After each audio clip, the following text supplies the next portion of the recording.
Vamos dar continuidade à série que o pastor Ivan começou no domingo passado, a série que tem como título 12 Homens Extraordinariamente Comuns. Interessante, né? Esse jogo de palavra do John MacArthur, quando constrói o próprio título do seu livro, ao dizer que uma coisa é extraordinariamente comum.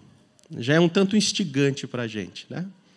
Estamos estudando a história dos discípulos, dos apóstolos de Jesus, homens comuns, homens como nós, homens com falhas, homens com habilidades concedidas pelo Senhor, mas que passam dias difíceis e dias de glória também na presença do Senhor.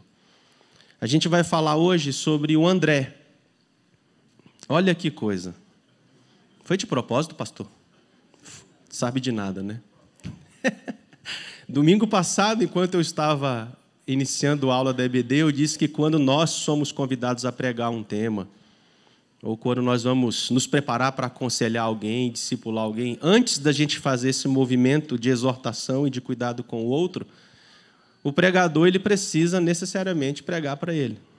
E essa semana eu não só preguei para mim, como saí extremamente pregado. O título é extremamente provocante. André, o apóstolo das pequenas coisas. E quando a gente prega a palavra, a gente é fiel ao texto, mas a gente precisa também pedir discernimento ao Senhor, para que Ele fale conosco e na nossa comunidade local, nos alertando também no nosso próprio ambiente. Fiquei pensando, se nós começarmos a refletir um pouquinho sobre as pequenas coisas e as grandes coisas, como isso traz alguns alertas para nós. A nossa igreja é uma igreja, vocês vão concordar comigo, de grandes coisas, certo? De uma grande estrutura, de um templo climatizado e muito bem climatizado, um som maravilhoso, uma transmissão que tira o fôlego de muitas pessoas que nos assistem, inclusive entram em contato para perguntar como é que a gente faz essa coisa ficar tão boa. Uma igreja com bons pregadores, uma igreja com gente que lê muito, uma igreja que tem muita gente entendida. E eu fiquei me perguntando esses dias, enquanto preparava a mensagem, quais são os riscos de todas essas coisas grandes que nós temos por aqui. Não é pecado e não é ruim ter essas coisas grandes, me entendam. Mas pensando que o nosso coração é extremamente corrupto, eu tenho certeza que fica o alerta para a gente aqui. Quando você vai a uma igreja, por exemplo, nas férias, que a estrutura é diferente da nossa, que o pregador não tem tanta eloquência, nem tanto título, nem tanta formação. Como é que você lida nesses ambientes? Você entra como um crítico na igreja dos outros e de lá não consegue nem cultuar porque nem parece que é a mesma missão, nem a mesma igreja, nem o mesmo Deus. André vai puxar nossa orelha hoje, como puxou a minha durante a semana. E eu tenho certeza que eu estou longe de ser esse André aqui. Apesar de ser André. Eu preciso me achegar muito mais ao Senhor, para que eu não me perca na grandiosidade das coisas. Preciso me achegar ao Senhor, para que eu tenha profundidade, mas com simplicidade. É isso que André ensina para a gente na mensagem dessa manhã. O texto está em João, capítulo 1, do verso 40 ao verso 42. Diógenes está me ajudando ali nos slides. Meu irmão, eu coloquei já no próximo slide o texto, tá? Obrigado. É bem pequenininho, vocês vão perceber que André não é muito citado nas Escrituras, e quando é citado perto de alguém, né? Daí você já percebe que ele não é um cara assim, de tanto destaque. Diz assim, era André, olha aí como é que vem o texto construído, o irmão de Simão Pedro. A esposa do pastor, já ouviu falar assim? Gente sem nome, a esposa do presbítero, né? O fulano do fulano. Era assim que se identificava André. André, o irmão de Simão Pedro, um dos dois que tinham ouvido o testemunho de João e seguido Jesus. Ele achou primeiro o seu próprio irmão, Simão, a quem disse: achamos o Messias, que quer dizer Cristo. E o que ele fez? O levou até Jesus. Algumas considerações iniciais sobre esse André. André era o irmão de Pedro. Pedro, todo mundo conhece. Não é verdade? Inclusive, a gente se identifica mais com ele, talvez pela notoriedade dele nas pregações, no texto bíblico, do que com o próprio André, que quase não aparece. Ele aqui é o menos conhecido dos 4 apóstolos do primeiro grupo. Apesar de ser um membro daquele quarteto de discípulos mais chegados, de um modo geral, André fica em segundo plano. Pedro, Tiago, João, André não está no barquinho. Percebe? É mais ou menos assim. Ele está entre os 4, mas às vezes ele não está entre os 4. O nome dele não aparece na música. Ele não é incluído em vários dos acontecimentos importantes nos quais nós vemos Pedro, Tiago e João juntos com Cristo. Em outros momentos críticos, porém, André aparece lá, participando de um círculo mais íntimo. Mas entenda isso, ele faz parte de um círculo íntimo de Jesus, mas desse círculo íntimo ele não é o que tem destaque. Mas foi o primeiro. Mais ou menos parecido com o chamado de Davi. Davi foi chamado quase que na repescagem. 1, 2, 3, 4. O que tem aí sobrando? É desse tipo de personagem que a gente está falando aqui nessa manhã. Uma coisa interessante, como disse o Heitor aqui agora, está com o meu sermão aí, Heitor, é que André, embora tenha sido o primeiro de todos os discípulos a ser chamado, ele não evoca para si nenhum tipo de pedigree espiritual. Sabe o que é pedigree espiritual? Pedigree eclesiástico. Aquela coisa que a gente fala assim: eu sou filho do presbítero tal. Eu estou há 30 anos na minha igreja e faço desse jeito. Pedigree. Gente que evoca para si uma autoridade que não é dela. Gente que esquece que a missão é de Deus, que a igreja é de Deus, que o culto é de Deus, que é dele, por ele e para ele. Mas que por algum momento se sentir tão à vontade, familiar no seu ambiente eclesiástico, fala essas bobeiras. Cá entre nós, quem nunca falou, né? Eu sou pastor na igreja de Brasília. Eu sou filho do pastor. Coitado, passe uma semana lá em casa. Na verdade, um dia é suficiente para vocês perceberem que não existe família margarina, que é a palavra do momento, né? Não existe. Existe um monte de pecador necessitado de Jesus. Não existe essa possibilidade de notoriedade, esse pedigree espiritual. André não faz isso. André não usa desse pedigree eclesiástico. O desejo ardente de seguir a Cristo, combinado com o zelo em apresentá-lo a outros, é o que tipifica razoavelmente o caráter de André. Todas essas características que eu já trouxe para vocês aqui, como ele é apresentado nos textos, nas histórias de Jesus, nos evangelhos, mostram um pouco sobre ele. Fala de alguns sinais de André. André ele já dava sinais que, à medida que ele começou a caminhar com o Senhor, quando ele foi chamado com o Senhor, ele entendeu o que aconteceu com ele e ele não precisava de holofotes.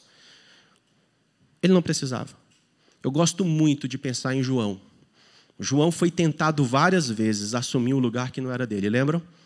Lá no capítulo 1, no verso 8, ele diz assim: ei, eu não sou a luz.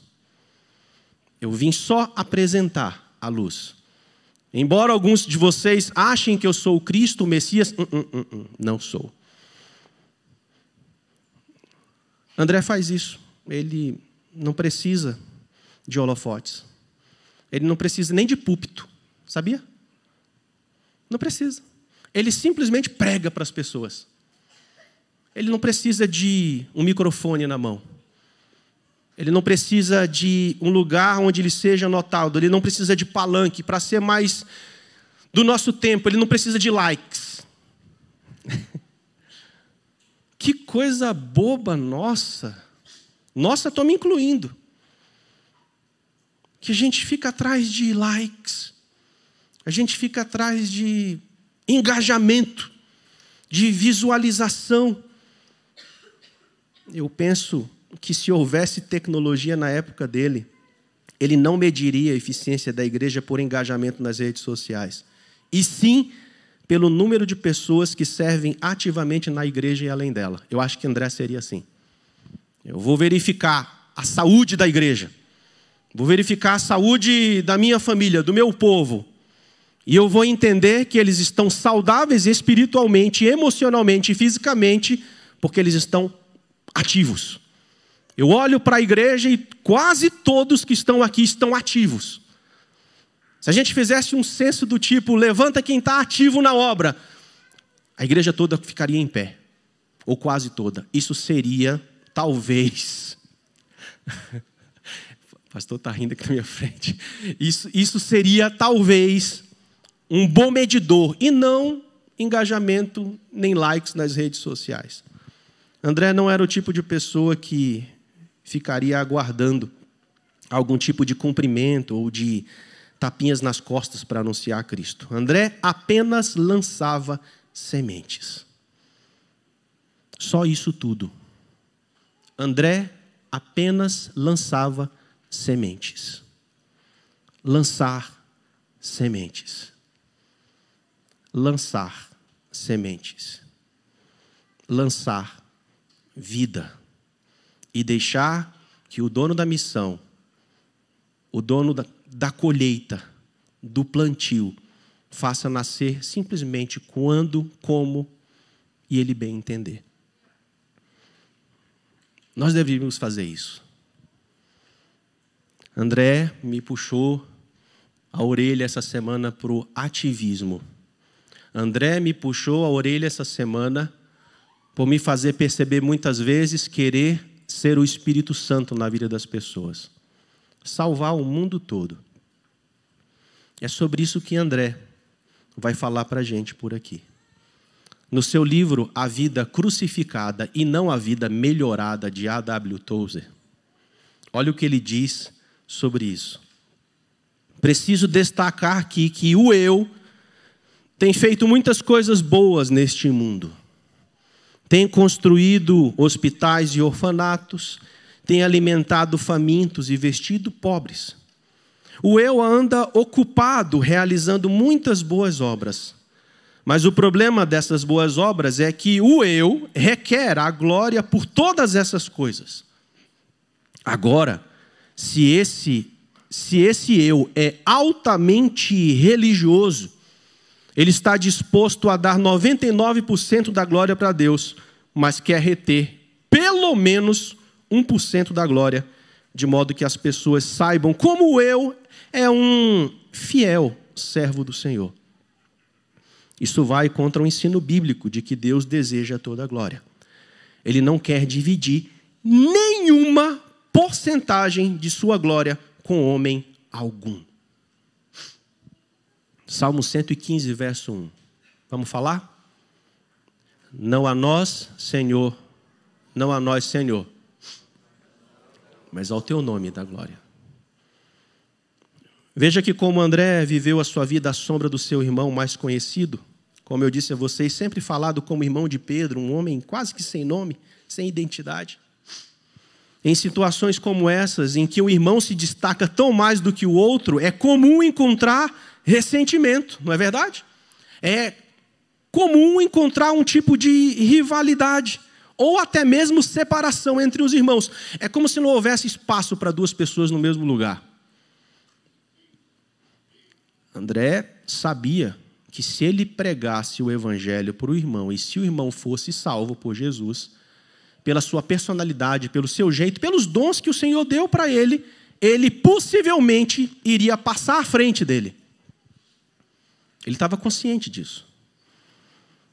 Mas no caso de André, não há qualquer evidência de que ele se ressentia com a dominância de Pedro.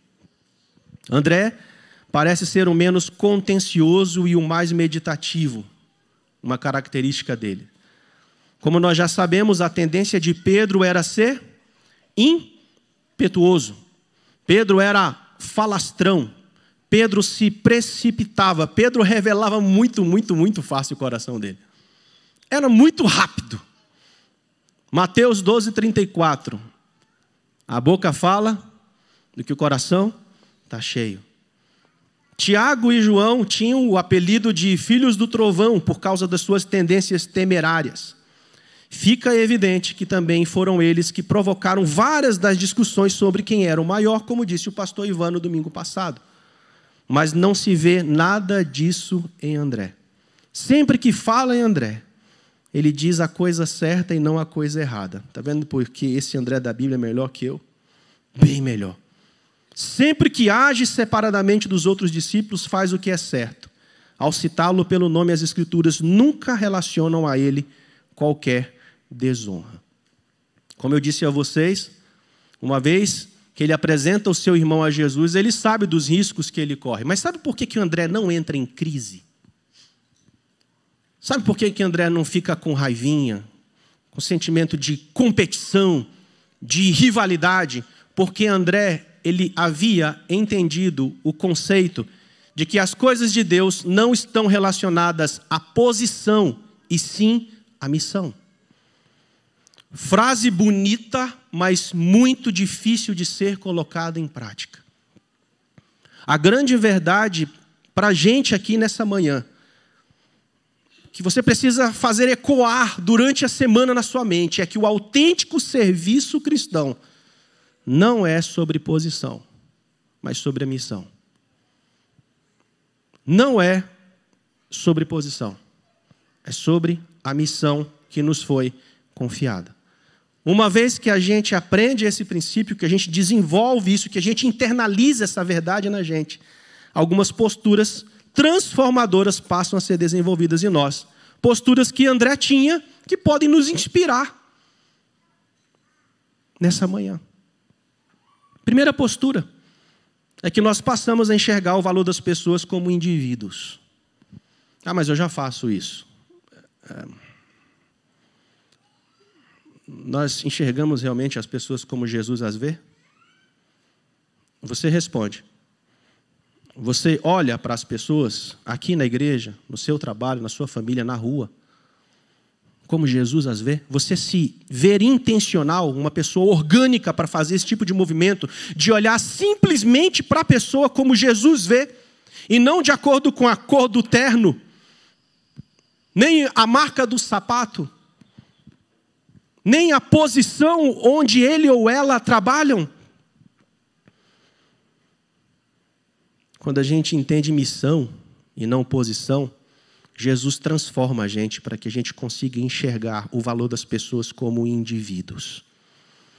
André, ele apreciava plenamente o valor de uma única alma. Ele era conhecido por levar indivíduos e não multidões a Jesus. Quase toda vez que vemos nos relatos dos evangelhos, ele está levando alguém a Jesus. Lembre-se de que a primeira coisa que ele fez ao descobrir Cristo foi buscar quem? O seu irmão Pedro. Esse episódio indica muito o estilo de ministério de André. Conhece alguém assim na vida real, de homens comuns como nós? Conhece alguma pessoa, pelo menos uma pessoa que não pode viver, alguém que ainda não conhece Jesus e ela fica afoita para dizer assim, eu quero te apresentar a Jesus? Eu conheço. E não são muitos. São poucas pessoas. Mas nós podemos aumentar esse número. Quando Jesus alimentou a multidão de 5.000 pessoas, foi André quem levou o menino até o Senhor e disse, está aí um rapaz que tem 5 pães de cevada e 2 peixinhos. André, ele não ficava confuso quando alguém desejava ver Jesus. Ele simplesmente levava essas pessoas ao mestre. Ele entendia que Jesus iria querer encontrar-se com qualquer pessoa que desejasse conhecê-lo. Ele não perdia tempo. Sabe qual é o nosso problema, irmãos? Nosso problema é que nós, muitas vezes, ou medimos, segundo o nosso padrão, quem precisa conhecer Jesus, A gente faz isso, não faz? Faz ou não faz? A gente faz isso. A gente olha para as pessoas e a gente mede assim, eu acho que Jesus dá conta de salvar aquele. Não, Jesus não. Nem Jesus salva aquele ali. O cabo é ruim. Ruim. Não vou usar outros adjetivos aqui para não politizar as coisas. Mas a gente olha para situações como essa e diz o quê? É ruim. Nem a Bíblia dá jeito nesse aí. É sério. Eu acho que você assumiu uma posição que você não foi chamado para exercer. É isso que nós fazemos muitas vezes. Olhamos para as pessoas e julgamos. Confiamos mais na nossa eloquência do que no poder do Evangelho para salvar as pessoas. Quando nós agimos assim, nós deixamos de ver as pessoas como Jesus as vê. Como eu disse a vocês, olhamos a aparência, olhamos o título, olhamos o status e não olhamos o coração. Não somos treinados para olhar o coração. Ou estamos sendo treinados há muitos domingos para olhar o coração e não estamos respondendo dessa forma. E o Senhor usa a vida de André nessa manhã para poder chamar a atenção da gente. Você já pensou quantas pessoas nós deixamos de levar a Jesus porque nós agimos assim? Ao que parece, André conhecia bem a Jesus e não se sentia nem um pouco inseguro quanto a levar os outros a ele. Depois ele levou os gregos a Cristo, olha que coisa bacana, fazendo dele o primeiro missionário internacional. O MacArthur, no livro que está nos inspirando aqui, diz que ele tem observado em todos os seus anos de ministério que os aspectos mais importantes do evangelismo normalmente ocorrem com o indivíduo de maneira pessoal. A maior parte das pessoas não se aproxima de Cristo em resposta direta a um sermão que ouviu num lugar lotado. Elas vão até Cristo por causa da influência de um indivíduo. Olha que coisa interessante. Legal, né? Não sou eu que estou falando, é o homem lá. John MacArthur. Especialista nesse negócio de igreja, de evangelismo, de discipulado. Ele está dizendo que a maioria das pessoas não vem a Jesus por causa desse ajuntamento nosso aqui. É lógico que quando a palavra é pregada, anunciada, o Senhor convence, transforma, regenera, perdoa. Mas as pessoas chegam perto, mais próximo de Jesus, começam a ficar mais conectadas a Ele, a vida dele, observarem como ele ora, como ele prega, como ele se achega ao Pai dele, através de um movimento mais íntimo, que a gente tem insistido muito aqui na igreja, chamado de discipulado. Eu fico me perguntando, irmãos, é sério que 168 horas da semana você não tem uma hora, de 15 em 15 dias, para se dispor a caminhar com uma pessoa? Não são 5, não são 10, é uma. Pode ser que você tenha mais tempo e faça isso com 2, 3. O que aconteceria conosco aqui? Eu não consigo nem dimensionar o que aconteceria conosco se todos nós aqui, de fato, nos dispuséssemos a estudar a palavra com profundidade. E aquilo que ela faz na gente, a gente sair daqui doido para abraçar alguém e dizer, eu vou caminhar com você. 4 meses, 6 meses, 1 ano. Vamos caminhar junto. Era isso que André fazia. Eu já disse isso numa EBD e vou repetir.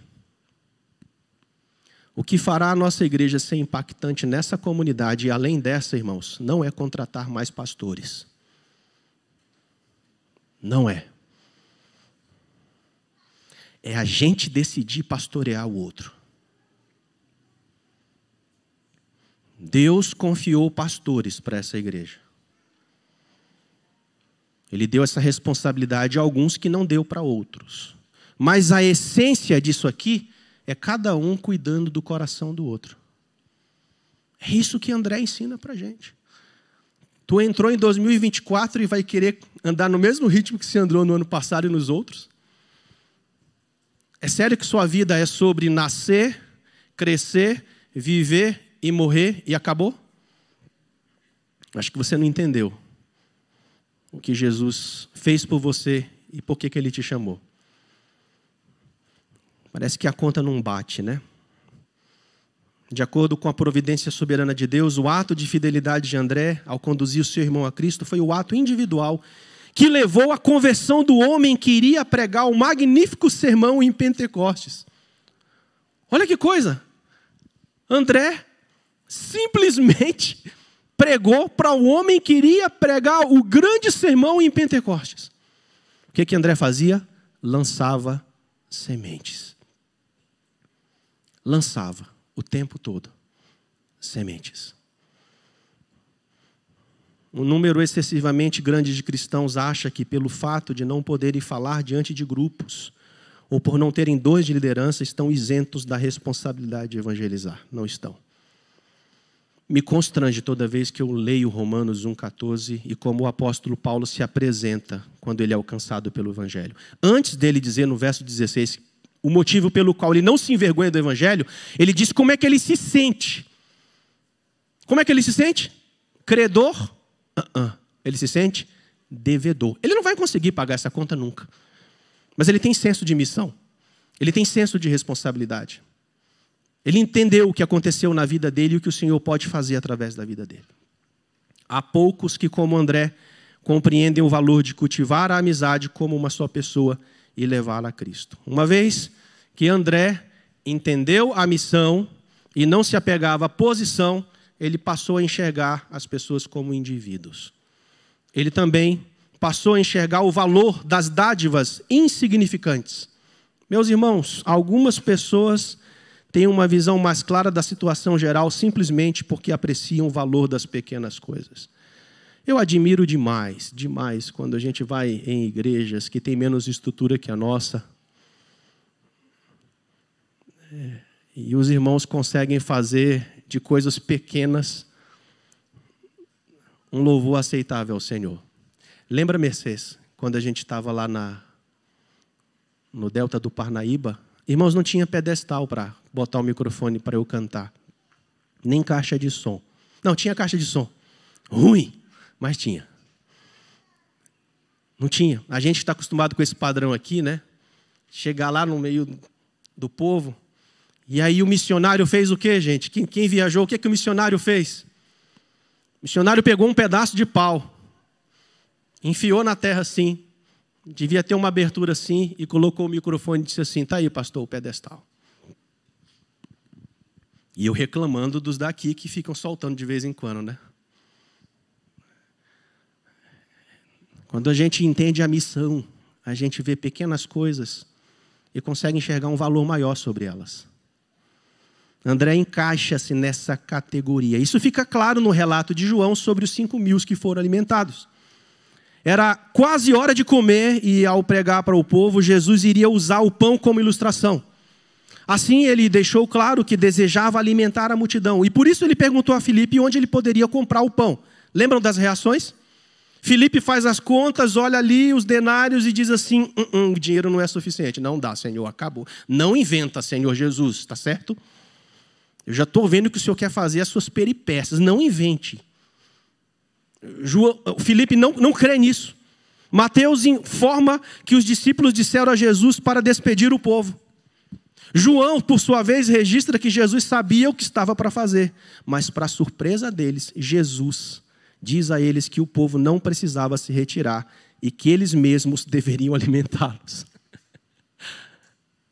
É o que Jesus fala. Não. Nem opção A, nem opção B, nem opção C. Vocês vão alimentar esse povo. Eu imagino o choque. Deve ser algo parecido com alguém doente e fala assim, leva para o Santa Luzia, para o Santa Helena. Não, você não vai levar para o hospital, você vai orar por ele. Deve ser algo chocante nesse nível. Imagine o choque deles. Foi aí que André falou, está aí um rapaz que tem 5 pães de cevada e 2 peixinhos. Mas isto que é para tanta gente... É claro, irmãos, que até mesmo André sabia que humanamente a comida não seria suficiente. Mas ao seu modo típico, ainda assim, ele levou o menino a Jesus. Olha quanto discernimento, olha quanta ousadia, olha quanta sabedoria espiritual, olha quanta intimidade com o dono da missão. André sabia que ele não daria uma ordem como essa sem torná-la possível de ser cumprida. André conhecia o Senhor. Parece muito, muito com o episódio de Abraão e Isaac. Abraão faz o quê? Obedece. Simplesmente obedece. A intimidade dele era tão grande com o pai dele que ele dizia: eu consigo ver que o Senhor vai entrar com provisão. Intimidade com o dono da missão. Que lição incrível. O fato de tão pouco poder ser usado para realizar tanto foi um testemunho do poder de Cristo. Nenhuma dádiva é insignificante em suas mãos. Acredito que o Senhor faz realmente essas coisas pequenas para que o nome dele seja evidenciado e não alguma tentativa de acreditarmos que saiu poder de nós. Não acredito. É o nome dele que precisa ser evidenciado. Não é a voz do pregador. É o nome dele. É a voz dele que precisa ecoar durante a semana. Na página 91 do livro também, John MacArthur fala: não é a grandeza de uma dádiva que conta, mas sim a grandeza do Deus a quem ela é ofertada. André, ele preparou o caminho para o milagre. É claro que para servir a multidão, Jesus nem precisava do almoço daquele menino. Ele poderia ter criado o alimento do nada com a mesma facilidade. É isso. É lógico que ele não precisava. Não tinha alimento, ele poderia simplesmente ter alimentado e sobrado para todo mundo. No entanto, o modo que ele alimentou os 5.000 serve de ilustração para o modo que Deus sempre, sempre, sempre opera. Ele torna as dádivas sacrificiais e insignificantes de pessoas que contribuem fielmente e as multiplica de modo a realizar coisas monumentais. Terceiro e último comportamento que foi sendo transformado no coração de André. Uma vez que ele entendia a missão e não a posição, ele agora passou a enxergar o valor do serviço imperceptível. Algumas pessoas não querem participar da banda a menos que possam tocar o bumbo, o que diz o livro do John MacArthur. Eu só participo desse ministério se o Senhor me der esse cargo, essa função. Se eu para ficar nos bastidores, eu quero liderar. Para mim, só serve liderar. Não combina com o André. Essa era a tendência de Tiago e João, lembram? Quem queria sentar lá? O pastor Ivan, domingo passado, disse que um foi mais esperto que o outro, né? Chegou e pecou primeiro que o outro. O mesmo valia para Pedro. Acreditem, mas há pessoas na igreja que só trabalham se tiverem visibilidade, se tiverem voz de comando. Faça um teste consigo. E se Deus te colocasse esse ano um tempo como o segundo, como o terceiro, como um no meio da multidão para servi-lo, você teria a mesma disposição que você tem hoje? Quando eu vim embora de São Paulo para cá, eu escutei um conselho muito ruim. Mas meu coração estava protegido naquele dia. Alguém me disse assim: é sério que o senhor vai deixar de ser o pastor titular da igreja para se submeter novamente a um pastorado auxiliar?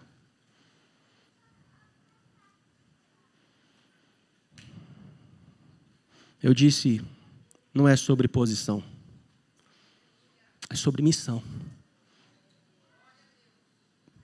Simples. Simples. É sobre missão. O meu colega não consegue fazer tudo, chamou outro colega. Que não consegue fazer tudo, chamou outro colega. Que não consegue fazer tudo, que chamou outro colega. E que não consegue fazer tudo, e chamou outro colega. O Senhor recolheu um colega, levou outro e deixou 3, e está dando um recado para a gente. Se juntem a esses 3. Arregassem as mangas.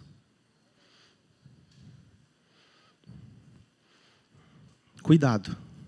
Se o servir para nós só é prazeroso e suficiente quando estamos em posição de destaque, certamente nós trocamos a essência da missão pelo status da posição. É claro que o Senhor, na sua soberania, confiou dons diversos aos seus e posições também. Mas no reino de Deus, nós não somos classificados pelo tipo de serviço que nós fazemos. Somos classificados pela fidelidade a Deus diante do serviço que Ele nos confiou, e não pelo serviço que nós simplesmente achamos que podemos fazer.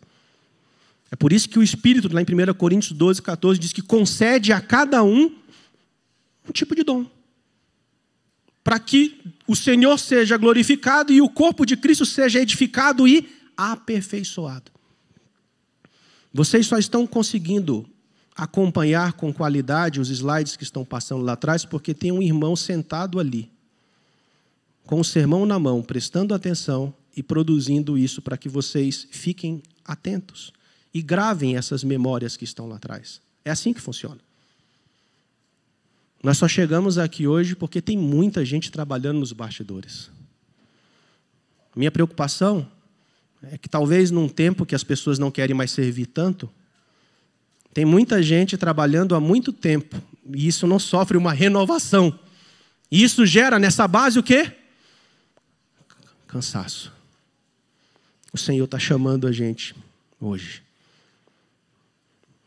Esse não era o caso de André. Em momento algum ele é citado como participante dessas grandes discussões. Ele estava mais preocupado em levar pessoas a Jesus do que com receber o crédito ou com quem estava no poder. Ele não almejava a honra. André é o retrato perfeito daqueles que trabalham em silêncio nos lugares humildes, não servindo à vista como para agradar a homens, mas como servos de Cristo, fazendo de coração a vontade de Deus. O John MacArthur ele diz que ele não era uma coluna impressionante como Pedro, Tiago e João. Ele era uma pedra mais humilde. Ele era uma daquelas pessoas raras, dispostas a ficar em segundo lugar e dar apoio. Ele não se importava em ficar escondido desde que o trabalho estivesse sendo realizado. Meus irmãos, a vida cristã não é sobre performance. É sobre intimidade com o Espírito Santo. A vida cristã não é sobre posição, mas disposição para realizar a missão de Deus. A vida cristã não é sobre títulos, mas o quanto que conhecemos nos assemelha a Cristo. Não adianta ter título, conhecimento, leitura. Não adianta se isso não te assemelha a Cristo. É para a gente se corrigir. Jesus ensinou aos discípulos: se alguém quer ser o primeiro, será o último e servo de todos.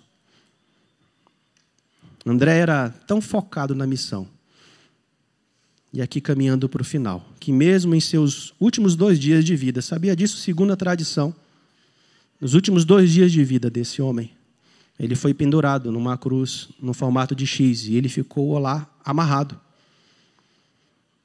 Eu fiquei pensando nisso. Quantas pessoas que o amarraram, que ridicularizavam da fé dele, passavam por lá, ele continuava pregando. Fico imaginando como que um homem prega amarrado numa cruz, sem vigor. O que ele devia dizer? O que você acha que ele dizia? Se arrependa. Sei. Deviam ser poucas palavras, não era um sermão desse de 45 minutos. Devia ser algo direto, mas tão poderoso, que talvez quem passasse por lá era visitado pela convicção da fé dele em Cristo Jesus. Ele sabia o que ele estava fazendo. Ele foi o primeiro a ser chamado. E ele também disse assim: eu quero ser o primeiro para morrer pelo Senhor. Estão prontos para dizer isso? Eu quero ser o primeiro se for para morrer pelo Senhor. Se for pela tua causa. Eu estou pronto, Senhor. Era o que esse homem passava ali naquela cruz. Sem dúvida, cabe aqui uma pequena reflexão. Eu não sei se eu fico mais perplexo com André, que mesmo naquela situação terrível continuou anunciando Cristo, ou como muitos cristãos como nós, que hoje estão soltos, tranquilos, mas acomodados e calados. Graças a Deus por pessoas como André. Não esse da Bíblia. São elas que, trabalhando em silêncio de modo fiel, porém imperceptível, dando ofertas ínfimas, mas sacrificiais, alcançam as maiores realizações para o Senhor. não recebem muito reconhecimento, mas não é isso que elas buscam. Só querem ouvir o Senhor dizer: fizeste um bom trabalho. Será que a gente vai ouvir isso? Entra aí. Fez bem, filhão. Foi duro, né? Mas agora goza daquilo que eu tenho para você. O legado de André é o exemplo que ele deixou para nos mostrar que em um ministério eficaz, muitas vezes, são as pequenas coisas que contam. As pessoas como indivíduos, as dádivas insignificantes e o trabalho discreto. Concluo dizendo 1 Coríntios 1, 27 a 29. Deus se compraz de tais coisas. Vamos ler juntos? Pois escolheu as coisas loucas do mundo para envergonhar os sábios. E escolheu as coisas fracas.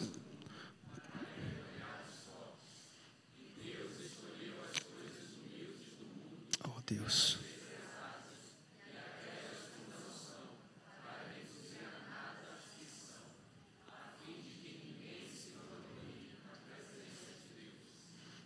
Lembre-se, a vida cristã é sobre missão e não sobre posição. Vamos pedir misericórdia ao Senhor? Ora um pouquinho aí.